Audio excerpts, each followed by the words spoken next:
श्री गणेशाय नमः। श्री गुरुवे नमः। सोम त्रयोदशी व्रत।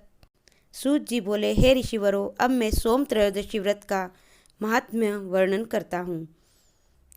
इस व्रत के करने से शिव पार्वती प्रसन्न होते हैं। प्रातः स्नान आदि कर शुद्ध पवित्र हो, शिव पार्वती का ध्यान करके पूजन करें और अर्घ्य दें। ओम नमः शिवाय इस मंत्र का 108 बार जप कर फिर स्तुति करें।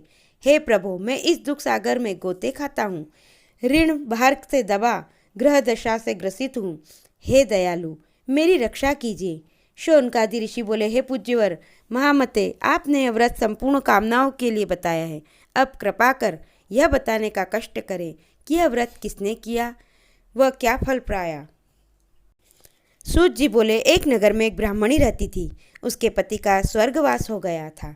कोई भी उसका धीर धैर्य न था, इसीलिए वह सुबह होते ही अपने पुत्र के साथ भीख मांगने के लिए निकल जाती थी और जो भिक्षा से प्राप्त होता था उसी से अपना और अपने पुत्र का पेट भरती थी। एक दिन ब्राह्मणी भीख मांगकर लौट रही थी तो उसे एक लड़का मिला। उसकी दशा बहुत खराब थी। ब्राह्मणी को उस पर दया आ गई। वह उसे अपने साथ घर ले आई। वह लड़का विदर्भ का राजकुमार था। पड़ोसी राजा ने उसके पिता पर आक्रमण करके उसके राज्य पर कब्जा कर लिया था, इसीलिए वो मारा मारा फिर रहा था। ब्राह्मणी के आश्रम में वह ब्राह्मण कुमार की तरह पलने लगा। एक दिन ब्राह्मण कुमार और राजकुमार खेल रहे थे। उन्हें वहाँ गंधर्व कन्याओं ने देख लिया। वे राजकुमार पर मोहित हो गई। ब्राह्मण कुमार तो घर लौट आया, लेकिन राजकुमार अंशुमती नामक गंधर्व कन्या के साथ बात करता रह गया। दूसरे दिन अंशुमती ने अपने माता पिता को राजकुमार से मिलाने के लिए ले आई।